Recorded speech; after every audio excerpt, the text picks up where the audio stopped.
আমরা জানি যে চীনের প্রিমিয়ার ওনার আমন্ত্রণে মাননীয় প্রধানমন্ত্রী খুব সংক্ষিপ্ত একটা সফরে চীনে এসেছেন। এই সফরটাকে আসলে আমরা কিভাবে সফলতার দিক থেকে বিবেচনা করব?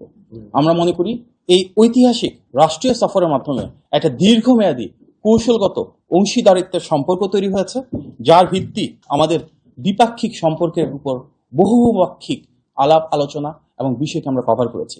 সো ইন ওয়ান টার্ম আমরা যদি বলি, ঐতিহাসিক রাষ্ট্রীয় সফরের মাধ্যমে আমরা একটি long term strategic partnership Bangladesh এবং চীনের ভিতর বিল্ড হতে দেখেছি। এই স্বল্প সময়ে আমাদের মাননীয় প্রধানমন্ত্রী চীনের সবচেয়ে ক্ষমতাধর যে তিনজন মানুষ রয়েছেন ওনাদের সাথে আলাদাভাবে বৈঠক করেছেন।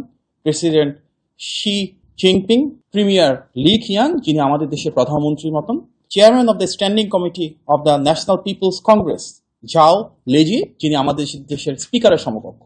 তো চীনের মাননীয় প্রিমিয়ার, মহামান্য রাষ্ট্রপতি এবং মাননীয় স্পিকারের সাথে এই আলাপ আলোচনায় ওনাদের কিন্তু একটা বেশ হাই লেভেল ডেলিগেশন ছিল।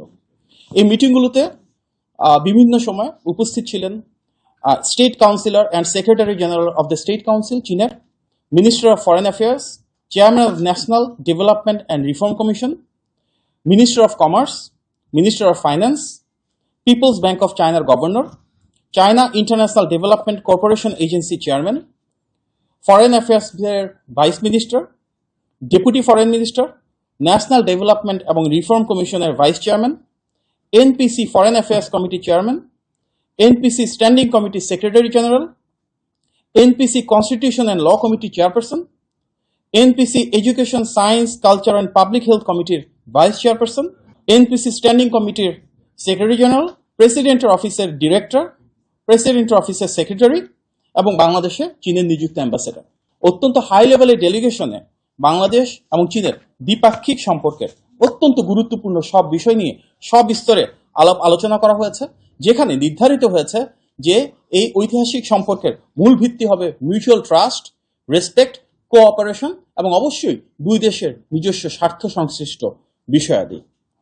আমাদের এই দ্বিপাক্ষিক আলোচনার পর মাননীয় প্রধানমন্ত্রী এবং চীনের নেতৃত্বের সম্মতির উপর ভিত্তি করে মোট 17টি মেমোরেন্ডাম অফ আন্ডারস্ট্যান্ডিং বা এমইউ স্বাক্ষরিত হয়েছে। তার মাঝে 13টি বাংলাদেশের মাননীয় প্রধানমন্ত্রী এবং চীনের মাননীয় প্রিমিয়ারের উপস্থিতিতে দুই দেশের বিভিন্ন গভর্নমেন্টের মিনিস্ট্রি টু মিনিস্ট্রি সিগনেচার হয়েছে।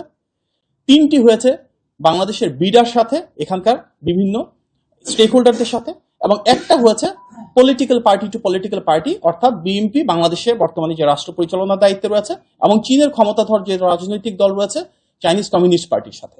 সুতরাং 13টি মিনিস্ট্রি টু মিনিস্ট্রি, 3টি বিডার সাথে এখানকার বিভিন্ন প্রতিষ্ঠানের, এবং দুইটি দেশের বর্তমানে রাষ্ট্র পরিচালনায় যে রাজনৈতিক দলগুলো রয়েছে তাদের ভেতরে।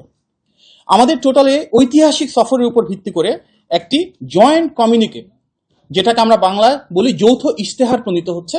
সেখানে 16টি পয়েন্ট থাকবে, অর্থাৎ 16 পয়েন্ট সম্বলিত একটি যৌথ ইশতেহার, যেটি আপনারা খুব শীঘ্রই পাবেন পাবলিকলি।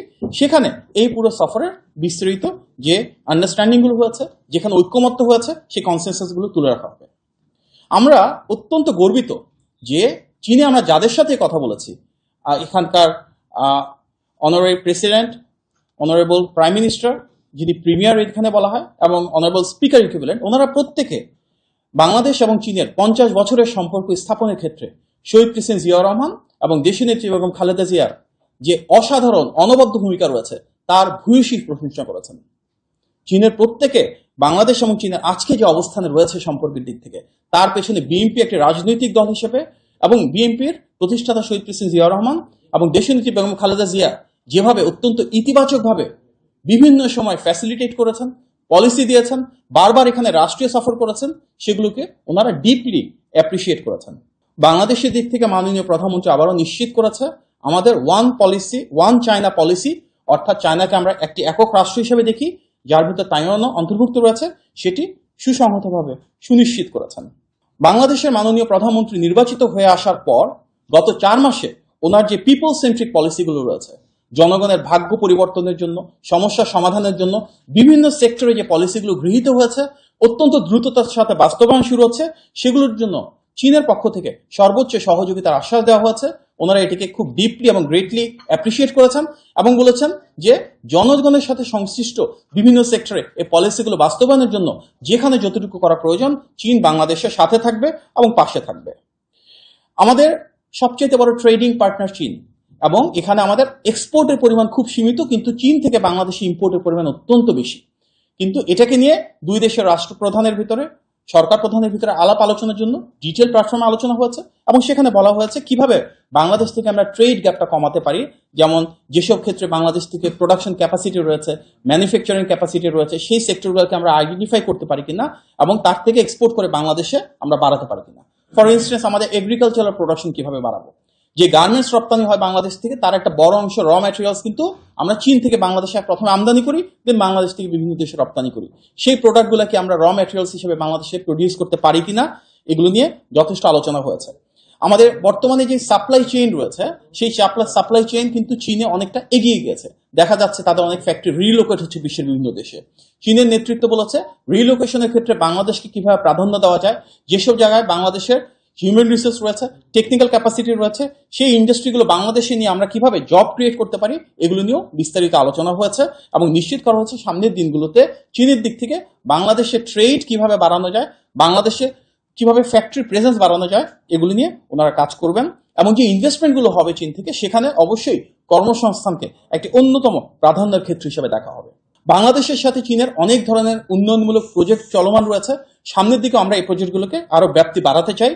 রোডের ক্ষেত্রে, অর্থাৎ সড়ক, ব্রিজ, রেলওয়েজ, এই প্রত্যেকটা ক্ষেত্রে চীন আমাদেরকে মাল্টিমোডাল ট্রান্সপোর্টেশন মেকানিজমের ক্ষেত্রে সহযোগিতা করতে চায়। বেশ গুরুত্বপূর্ণ প্রজেক্টের ভিতর রয়েছে, আপনারা দেখেছেন সম্প্রতি পাস হয়েছে যে আনোয়ারাতে, চট্টগ্রামে, সেখানে একটি ইকোনমিক এবং ইন্ডাস্ট্রিয়াল জোন মাননীয় প্রধানমন্ত্রী বলেছেন এটা যত দ্রুত সম্ভব বাস্তবায়ন করবার জন্য। একই সাথে Mongla economic zone, green development অর্থাৎ গ্রিন এনার্জি, এবং এর পাশাপাশি যেখানে সাস্টেনেবল ডেভেলপমেন্টের জায়গা রয়েছে, ইকোলজিক্যাল এবং এনভায়রনমেন্ট ফ্রেন্ডলি বিভিন্ন ইনফ্রাস্ট্রাকচার ডেভেলপমেন্ট রয়েছে, সেগুলোকে চীন প্রায়োরিটাইজ করতে চাচ্ছে। বাংলাদেশে জ্বালানি সমস্যা, বিদ্যুৎ সমস্যার সমাধানে চীন পাশে থাকতে চায় এবং বাংলাদেশে বলেছে যদি আমরা স্বাভাবিকভাবেই একটা কম্পিটিটিভ প্রসিজারের মধ্যে, যেখানে সুযোগ আছে, যেখানে সম্ভাবনা রয়েছে, আমরা চীনা বিনিয়োগ বাংলাদেশে এবং চীনা উন্নয়ন অগ্রযাত্রা সহযোগিতাকে আমরা অ্যাপ্রিসিয়েট করছি। চীনের একটা দীর্ঘদিনের এক্সপিরিয়েন্স রয়েছে ওয়াটার ম্যানেজমেন্টের ক্ষেত্রে, এবং বাংলাদেশে আমরা জানি তিস্তা মহাপরিকল্পনা যেটি বিএনপি নির্বাচনী ইশতেহারে ছিল, সেটি বাস্তবায়ন প্রক্রিয়া আমরা যাচ্ছি।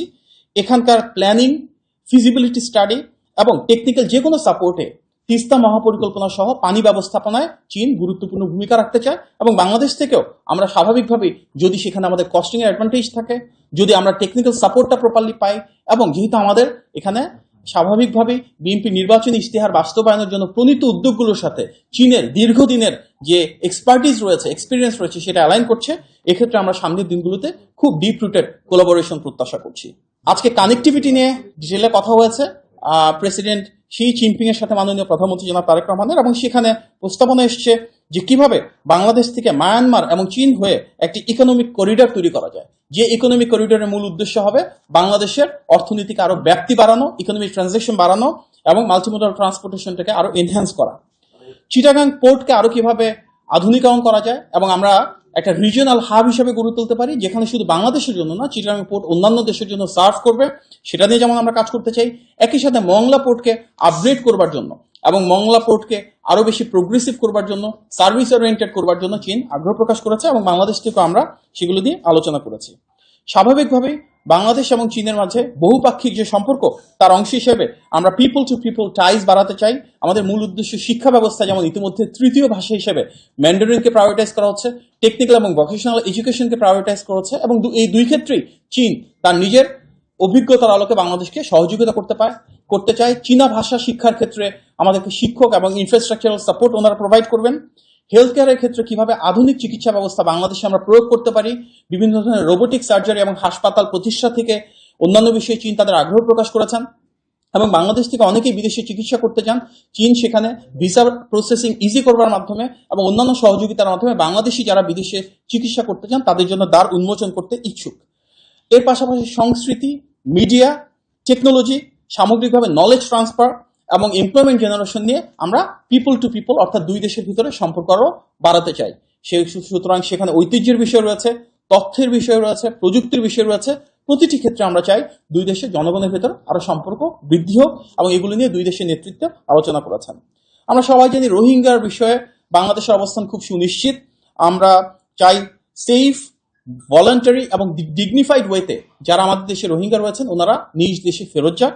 এ বিষয়ে চীন আমাদেরকে কথা দিয়েছে যে আমরা যখন চাই ওনারা মায়ানমারের সাথে আমাদেরকে কোনো ডায়ালগ প্রয়োজন হলে সেখানে ফ্যাসিলিটেট করবে, এবং আমরা সেফ, ভলান্টারি এবং ডিগনিফাইড ওয়েতে রোহিঙ্গা প্রত্যাবাসন, যেটা ইতিপূর্বে শহীদ প্রেসিডেন্ট জিয়াউর রহমান এবং দেশনেত্রী বেগম খালেদা জিয়ার সময় শুধুমাত্র সম্ভব হয়েছিল, আমরা এ বিষয়ে সামনে আলোচনা শুরু করব। ফরেন এবং ডিফেন্স এই দুটো অত্যন্ত গুরুত্বপূর্ণ বিষয় নিয়ে ফর দ্য ফার্স্ট টাইম বাংলাদেশের সাথে চায়নার 2+2 একটা আন্ডারস্ট্যান্ডিং হয়েছে, যেখানে দুই দেশের ফরেন মিনিস্ট্রি এবং ডিফেন্স মিনিস্ট্রি থেকে রিপ্রেজেন্টেটিভ যারা রয়েছেন ওনাদের নিয়মিত ভিত্তিতে সামনের দিনগুলোতে ডায়ালগ শুরু হবে।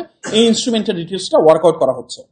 বাংলাদেশের সভরেন্টি বা সার্বভৌমত্ব, ইন্ডিপেন্ডেন্স বা স্বাধীনতা এবং টেরিটোরিয়াল ইন্টিগ্রিটিকে সম্মান জানিয়ে চীন বলেছে গণতন্ত্র ব্যবস্থা বাংলাদেশে যেভাবে গণমানুষের আকাঙ্ক্ষার বহিঃপ্রকাশ ঘটছে, একটি সরকার যেটি পররাষ্ট্রনীতি হবে স্বাধীন, সার্বভৌম বাংলাদেশের বহিঃপ্রকাশ, সেটি নিশ্চিত করা হবে। প্রত্যেকটা দেশ স্বাভাবিকভাবেই বাংলাদেশও চায় যেমন স্বাধীন সার্বভৌম থাকতে, চীনও চায় তার মতন করে স্বাধীন সার্বভৌমভাবে দেশ পরিচালনা করতে। এটা একটা গ্লোবাল ভ্যালিউজ যেটা আমরা হোল্ড করতে চাচ্ছি। বাংলাদেশ এবং চীনের বাইল্যাটারাল টাইজের পাশাপাশি মাল্টিল্যাটারাল টাইজ, অর্থাৎ আন্তর্জাতিক ক্ষেত্রে ইউএন বিভিন্ন বডিজে বাংলাদেশের অ্যাসপারেশনস রয়েছে। স্বাভাবিকভাবে যেমন আমরা UNGA তে কিছুদিন আগে ইলেকশন হলো, যেখানে বাংলাদেশ বিজয়ী হয়েছে, সেখানে চীন সহযোগিতা করেছে। চীন বাংলাদেশকে কংগ্রেচুলেট করেছে এবং বাংলাদেশ থেকে ধন্যবাদ জানানো হয়েছে ওনাদের সহযোগিতার জন্য। ব্রিক্স মেম্বারশিপের জন্য বাংলাদেশ যখন অ্যাপ্লিকেশন করবে চীন সেটাকে স্বাগত জানিয়েছে। ওভারঅল মাননীয় প্রধানমন্ত্রী জনাব তারেক রহমান যেহেতু জনগণ দ্বারা ক্ষমতায়িত একজন রাষ্ট্রপ্রধান, সরকার প্রধান, দীর্ঘদিন পর বাংলাদেশের থেকে বিদেশে এসেছেন, স্বাভাবিকভাবেই আমরা দেখেছি মালয়েশিয়া, তারপর ওয়ার্ল্ড ইকোনমিক ফোরাম এবং বর্তমানে চীনে ওনাকে অনেক বেশি সম্মান, আন্তরিকতা এবং ভালোবাসা দিয়ে বরণ করা হচ্ছে। তিনি সমগ্র দেশের যে আবেগ এবং গৌরবকে ধারণ করে বিশ্ব দরবারে যেভাবে বাংলাদেশকে তুলে ধরছেন, শোল্ডার টু শোল্ডার স্ট্যান্ড করছেন এবং যেভাবে রিসিভড হচ্ছেন যে ডিগনিফাইড ওয়েতে, এটা বাংলাদেশের জন্য এটা অনেক বড় গৌরবের বিষয়। আমাদের আজকের যে আলোচনা হয়েছে প্রেসিডেন্টের সাথে আমাদের বাংলাদেশের মাননীয় প্রধানমন্ত্রীর, এখানে একটা বিষয় ক্লিয়ার যে আমাদের একটা নিউ ব্লুপ্রিন্ট হয়েছে ফর লং টার্ম সাস্টেইনড এবং ট্রাস্টেড রিলেশন। এই নিউ ব্লুপ্রিন্টের মাধ্যমে আমরা বাংলাদেশ এবং চীনের সম্পর্ককে একটি নতুন উচ্চতায় নিয়ে গিয়েছে, এবং তার উপর ভিত্তি করে আগামীর বাংলাদেশের জন্য একটি নতুন অধ্যায় সূচিত হবে, যেখানে বাংলাদেশে বিনিয়োগ, বাণিজ্য, কর্মসংস্থান সৃষ্টি, দ্বিপাক্ষিক সম্পর্ক, মানুষের সাথে মানুষের সম্পৃক্ততা, উন্নয়ন, এ ধরনের বহুপাক্ষিক বিষয়ে দ্বিপাক্ষিক সম্পর্কের যে ধারাতে আমরা এসে পৌঁছেছি সেটাকে ধারণ করে কিন্তু একটা দীর্ঘমেয়াদী কৌশলগত অংশীদারিত্বের সুসম্পর্ক ইনশাল্লাহ নিশ্চিত করব। প্রিয় সাংবাদিক ভাই ও বোনেরা, আপনারা অনেকেই বেশ কষ্ট করেছেন, ঢাকা থেকে এসেছেন, তার জন্য আমি আবার আপনাদের সবাইকে আন্তরিকভাবে ধন্যবাদ এবং কৃতজ্ঞতা জানাই। মাননীয় প্রধানমন্ত্রীর দিক থেকে আপনাদেরকে আন্তরিকভাবে সাধুবাদ জানাচ্ছি, এবং খুব স্বল্প সময়ের ভিতর আপনারা উপস্থিত হয়েছেন।